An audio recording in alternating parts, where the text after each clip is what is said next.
Shalom Bapak Ibu yang dikasihi oleh Tuhan Yesus Salam, salam. Kristus. Ya, Belum, kita Pak.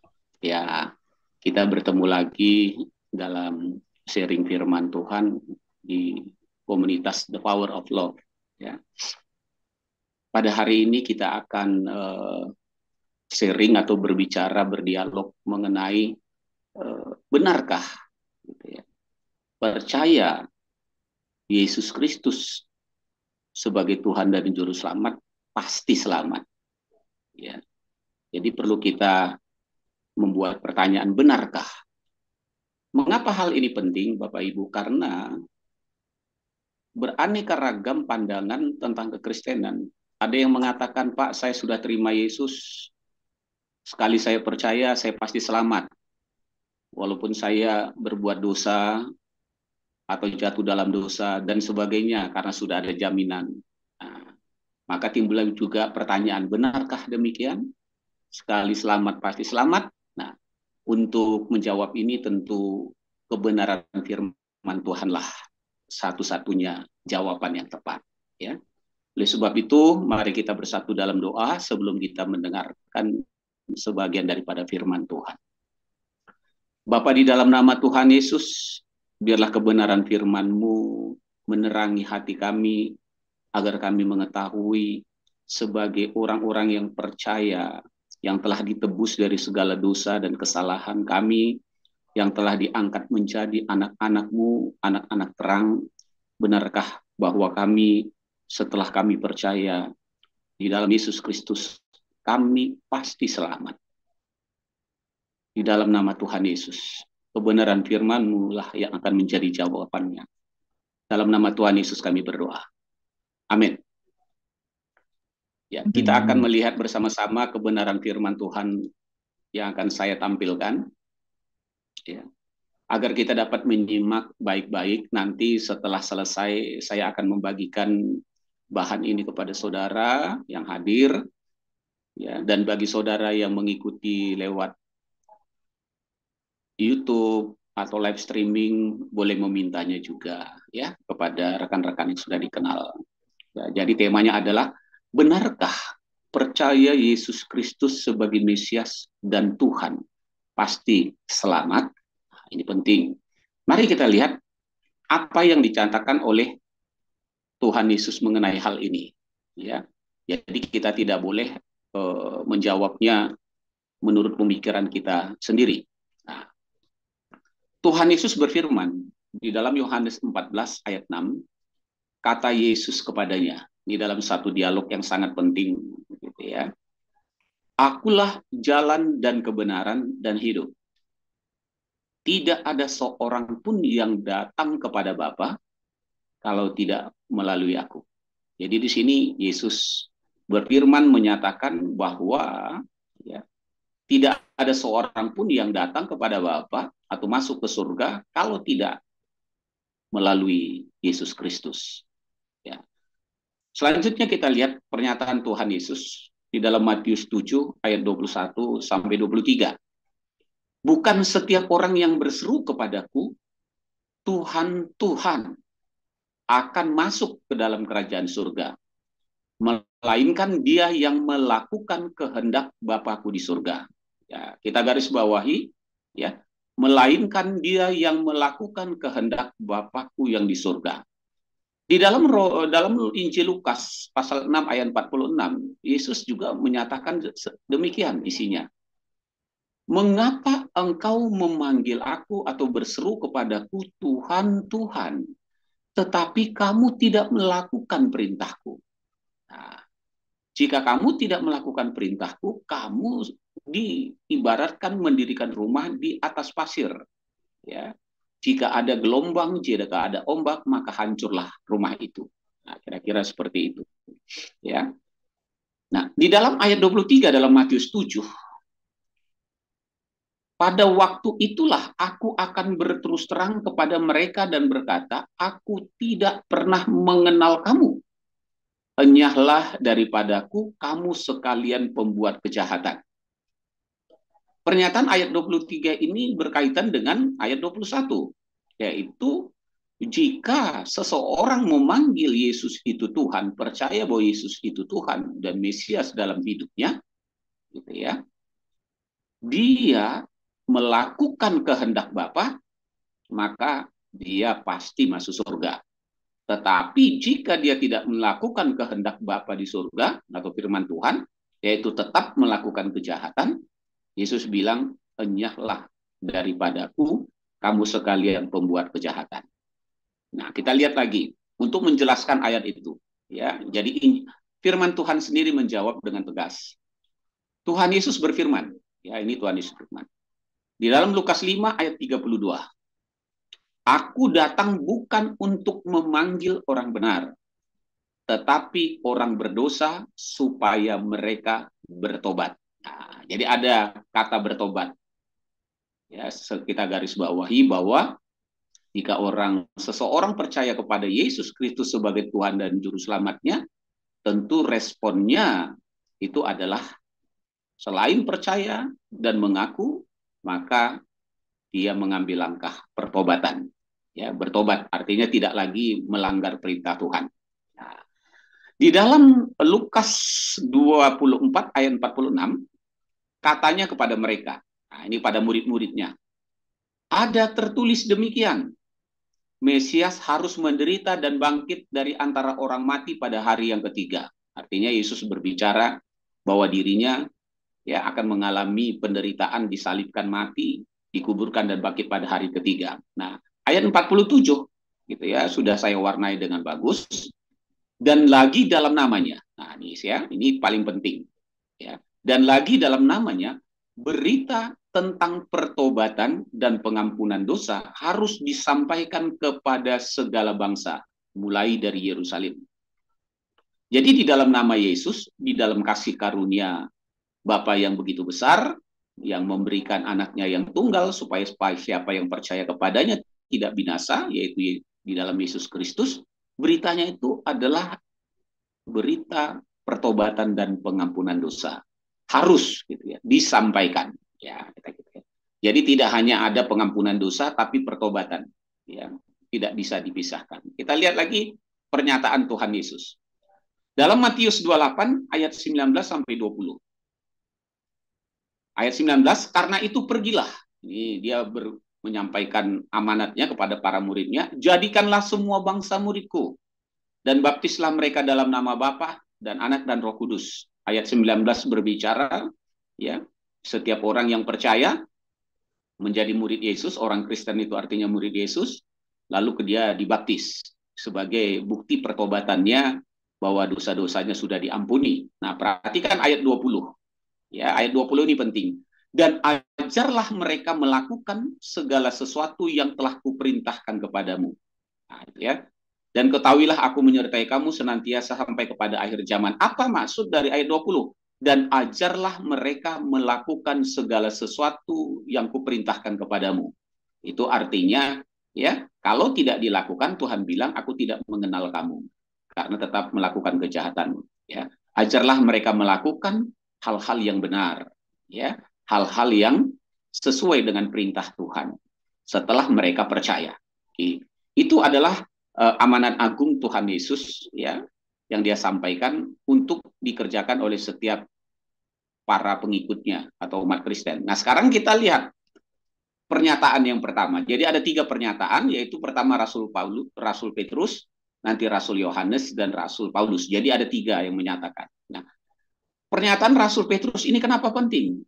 Petruslah kalau saudara baca di dalam Matius 16, ketika Tuhan Yesus bertanya kepada para muridnya, kata orang, siapakah aku ini? Ada yang mengatakan Yohanes Pembaptis, Elia, dan sebagainya. Menurut kamu, siapakah aku ini? Petruslah yang menjawab. Ya, engkau adalah Mesias, anak Bapa yang di surga. Ya, Mesias. Nah, jadi ketika Petrus mengatakan bahwa Yesus adalah Mesias, Juru Selamat, maka Tuhan Yesus menanggapi jawaban itu dengan satu pernyataan yang tegas. Dia katakan, Petrus, bukan kamu yang mengatakan itu, Bapakku di surga yang menyatakan. Nah, ini istimewanya Petrus. Lalu Petrus apalagi istimewanya? Dia katakan gini kepada Simon, Namamu sekarang adalah Petrus atau batu karang, dan di atas batu karang ini aku akan mendirikan jemaatku. Nah, itu berarti Petruslah yang nanti yang pertama mendirikan jemaat umat yang percaya pada Yesus atau Kristen. Ya, kira-kira seperti itu. Bahkan Tuhan mengatakan kepada Petrus muridnya, kepadamu kuberikan kunci kerajaan surga. Apa yang kau ikat akan terikat, apa yang kau lepas akan terlepas. Sehingga Petrus, pernyataan Petrus yang sudah dipenuhi oleh Roh Kudus dan dipimpin Roh Kudus setelah Pentakosta, dan dia memberitakan tentang Yesus di dalam Kisah Rasul pasal 2. Nah, di pasal 4 ya, Petrus memberikan jawaban ya pada satu dialog. Ayat 12 dikatakan demikian. Dan keselamatan tidak ada di dalam siapapun juga selain di dalam Dia, yaitu di dalam Yesus. Sebab di bawah kolong langit ini tidak ada nama lain yang diberikan kepada manusia yang olehnya kita dapat diselamatkan. Oke. Jadi pernyataan ini sudah jelas bahwa hanya ada di dalam Yesus keselamatan, penebusan dosa. Di media lain tidak ada, tokoh agama lain pun nggak ada, agama lain yang lain pun tidak ada, hanya ada di dalam Yesus Kristus. Kira-kira begitu. Nah, sekarang kita lihat pernyataan Rasul Paulus, bagaimana seseorang menjalani hidup setelah dia percaya. Ini penting, ya. Bagaimana seseorang yang sudah terima Yesus menjalani hidupnya setelah percaya. Nah, di dalam 2 Petrus 1 ayat, saudara baca bisa ayat 3 sampai 5, saya akan baca di sini ayat 5 saja sampai 7, dia katakan demikian. Ini hidup ya, setelah percaya harusnya ini. Justru karena itu kamu harus dengan sungguh-sungguh berusaha. Nah, ya. Kamu harus dengan sungguh-sungguh berusaha untuk menambahkan kepada imanmu, yaitu kepercayaanmu kepada Yesus Kristus, kebajikan. Dan kepada kebajikan pengetahuan, kepada pengetahuan penguasaan diri, pada penguasaan diri ketekunan, ketekunan kepada kesalehan, kesalehan kepada kesalehan kasih akan saudara-saudara, kepada kasih akan saudara-saudara semua orang. Nah, jadi ada suatu upaya yang harus dilakukan setelah kita menerima Yesus Kristus, mengaku Dia dengan hati kita, dan percaya serta mengaku Yesus sebagai Tuhan dan Juru Selamat kita. Ada usaha ya untuk menambahkan kepada kepercayaan kita itu kebajikan dan lain-lain. Kita lanjutkan. Di dalam 2 Petrus 1 ayat 10 gitu ya, dikatakan begini, kalau kita harus menambahkan semua hal itu, nah, dikatakan demikian. Karena itu saudara-saudaraku, berusahalah sungguh-sungguh. Jadi ada upaya, ada sungguh-sungguh, supaya panggilan dan pilihanmu makin teguh. Gitu ya. Sebab jikalau kamu melakukannya, kamu tidak akan pernah tersandung. Nah, perhatikan ayat yang 11. Ya, 2 Petrus 1 ayat 11. Dengan demikian, kepada kamu akan dikaruniakan hak penuh untuk memasuki kerajaan kekal, yaitu kerajaan Tuhan dan Juru Selamat kita, Yesus Kristus. Jadi Rasul Petrus di sini sudah menyatakan ketika saudara dan saya percaya kepada Yesus, maka menjalani hidup setelah percaya itu harus menambahkan iman ya, dengan kebajikan sampai kepada kasih akan semua saudara-saudara.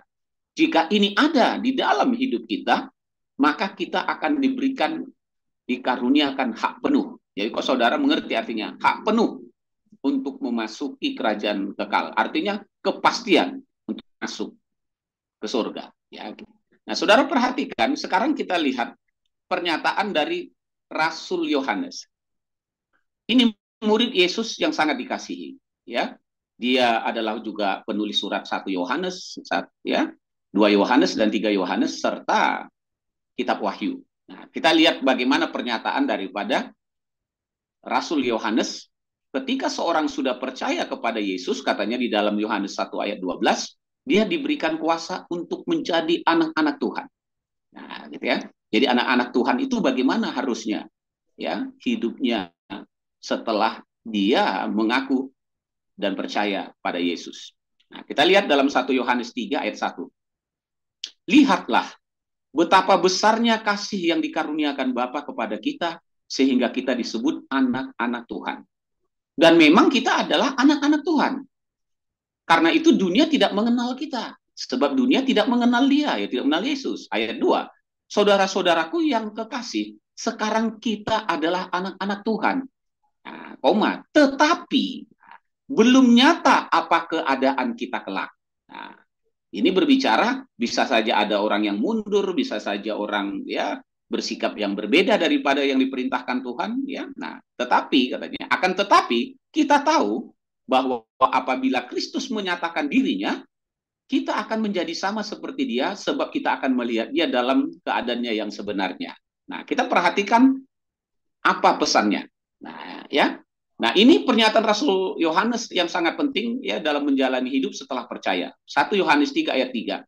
Nah, setiap orang yang menaruh pengharapan itu kepadanya, saudara perhatikan baik-baik, setiap orang yang menaruh pengharapan itu kepadanya, yaitu orang yang telah percaya pada Yesus, menyucikan diri sama seperti dia yang adalah suci. Nah, di sini kita harus tahu. Jadi ada upaya bagi kita untuk ya mempertahankan, meyakinkan, menyatakan bahwa kita pasti selamat. Yaitu menyucikan diri sama seperti dia adalah suci. Ini adalah tulisan daripada Yohanes di Injil Yohanes ya di dalam doanya Tuhan Yesus dalam Yohanes 17. Kalau saudara baca ayat 14 sampai 17 intinya sebagai berikut ya. Terutama ayat 17. Kuduskanlah mereka ya dengan firman-Mu karena firman-Mu itu adalah kebenaran. Nah, jadi bagaimana seseorang menyucikan dirinya dalam mengikuti Yesus, yaitu dengan firman. Sehingga kalau kita kutip apa yang dikatakan Rasul Paulus kepada muridnya, di dalam 2 Timotius 3 ayat 15 ayat sampai 17, bahwa firman Tuhan itu memberi hikmat bagi setiap orang yang membacanya untuk bagaimana dia tahu menjalani hidupnya setelah dia percaya. Firman Tuhan itu mengajar, menyatakan yang salah, memperbaiki kelakuan, dan mendidik dalam kebenaran. Nah, ini harus dilakukan oleh orang yang percaya. Karena ini sesuai dengan amanat agung Tuhan Yesus, ajarkanlah mereka untuk melakukan segala sesuatu yang kuperintahkan kepadamu. Nah, perhatikan di sini kembali pernyataan Rasul Yohanes di ayat yang kelima.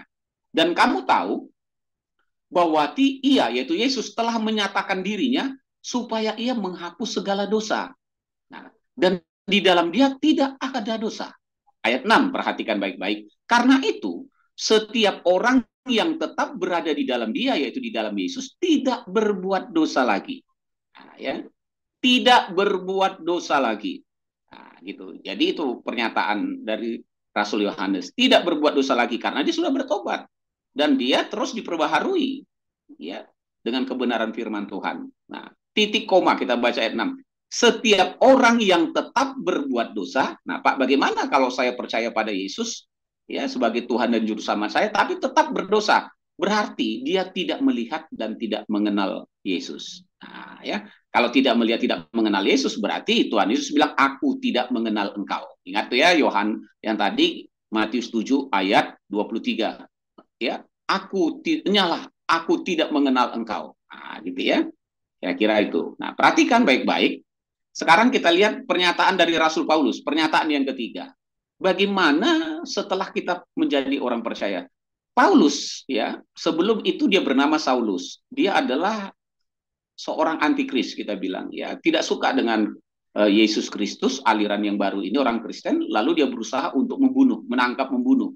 Lalu ketika dia perjalanannya dengan surat kuasa, dia bertemu dengan Yesus ya di Damsyik ya, di mana sinar cahaya kemuliaan Tuhan sehingga dia buta. Lalu dia bertanya, siapakah engkau? Akulah Yesus yang kau aniaya. Lalu Yesus memberikan perintahnya. Nah, setelah dia menjadi orang percaya, apa yang dilakukan oleh Rasul Paulus? Supaya dia memiliki kepastian, keselamatan di dalam Kristus. Nah, di dalam Filipi 3 ayat 10 dikatakan demikian, sampai 11. Yang ku kehendaki ialah mengenal dia, dan kuasa kebangkitannya, dan persekutuan dalam penderitaannya, di mana aku menjadi serupa dengan dia dalam kematiannya. Nah, jadi ingin mengenal Tuhan dengan baik dan benar, supaya dia menjadi serupa. Menjadi serupa itu seperti apa yang Tuhan inginkan. Seperti apa yang Tuhan kehendaki dalam hidupnya. Nah, dikatakan ayat 11, untuk apa itu? Supaya aku akhirnya beroleh kebangkitan dari antara orang mati. Gitu ya. Jadi suatu saat ketika dia ya dipanggil Tuhan, dan ada hari kebangkitan, dia bangkit. Ya, diselamatkan. Pasti selamat itu, supaya akhirnya. Jadi dia sudah memberitahukan bahwa setelah percaya, ini harus dilakukan setiap orang Kristen. Nah, saudara perhatikan lagi pernyataan Rasul Paulus, bagaimana menjalani hidup setelah percaya. Galatia 5, ayat 24, Ya, begini firman Tuhan. Barang siapa menjadi milik Kristus Yesus, nah setelah percaya Yesus sudah menjadi milik, ia telah menyalibkan daging dengan segala hawa nafsu dan keinginannya. Nah, ya, menyalibkan daging, artinya daging itu nanti kita baca di ayat 19:21.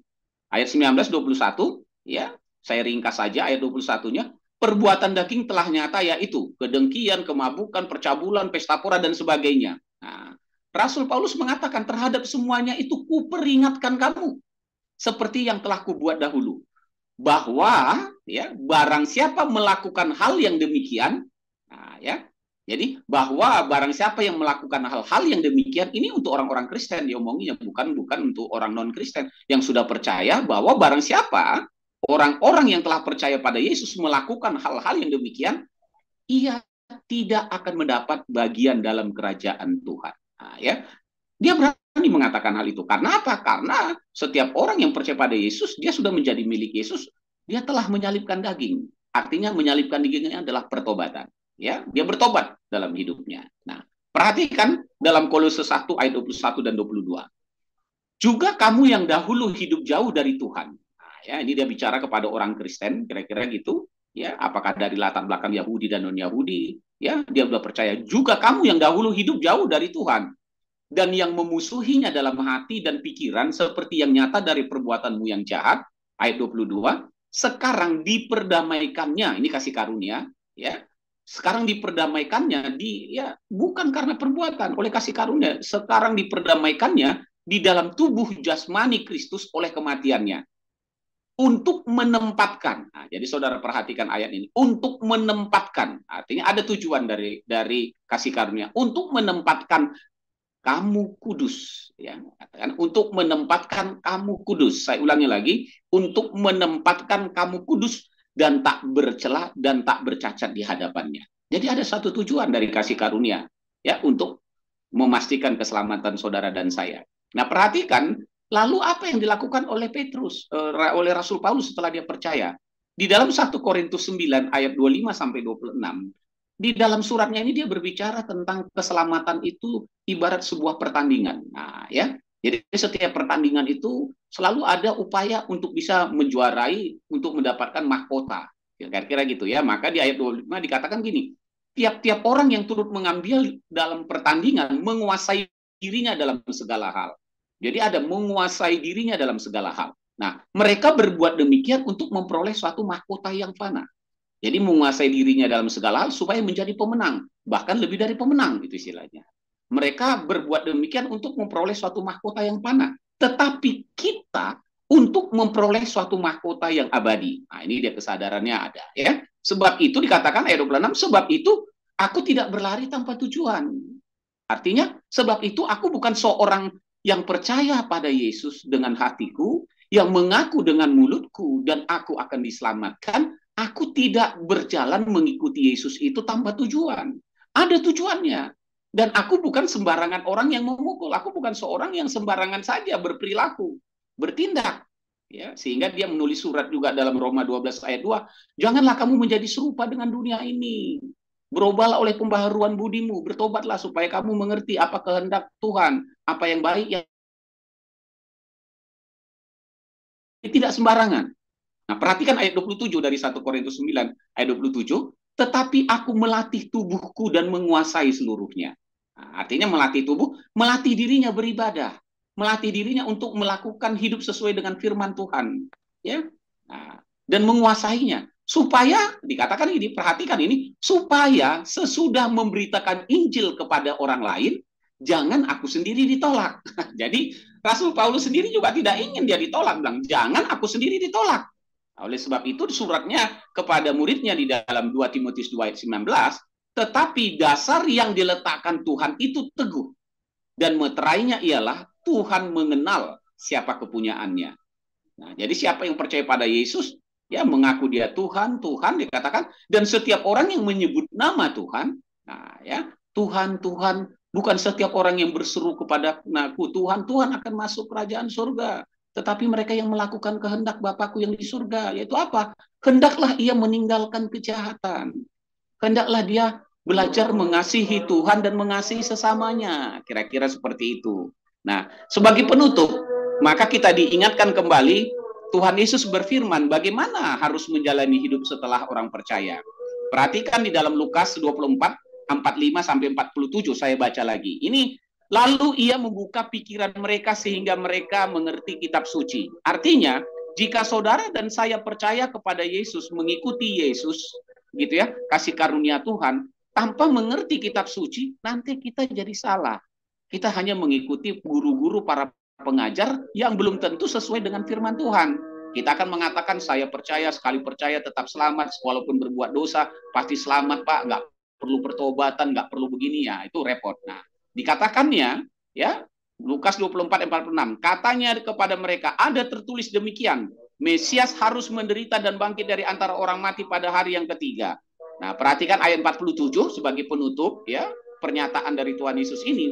Dan lagi dalam namanya, saya ulangi lagi, dan lagi dalam namanya, itu dalam nama Yesus, berita tentang pertobatan dan pengampunan dosa harus disampaikan kepada segala bangsa, mulai dari Yerusalem. Tuhan Yesus memberkati. Kita bersatu dalam doa. Bapa, kami telah mendengarkan sebagian daripada firman-Mu. Benarkah setiap orang yang percaya kepada Yesus Kristus sebagai Tuhan dan Juru Selamat pasti selamat? Kebenaran firman-Mu telah menyatakan bahwa kami pasti selamat, yaitu dengan merespon kasih karunia pengorbanan Yesus yang telah menebus kami dari segala dosa kesalahan kami, yaitu dengan pertobatan hidup kami.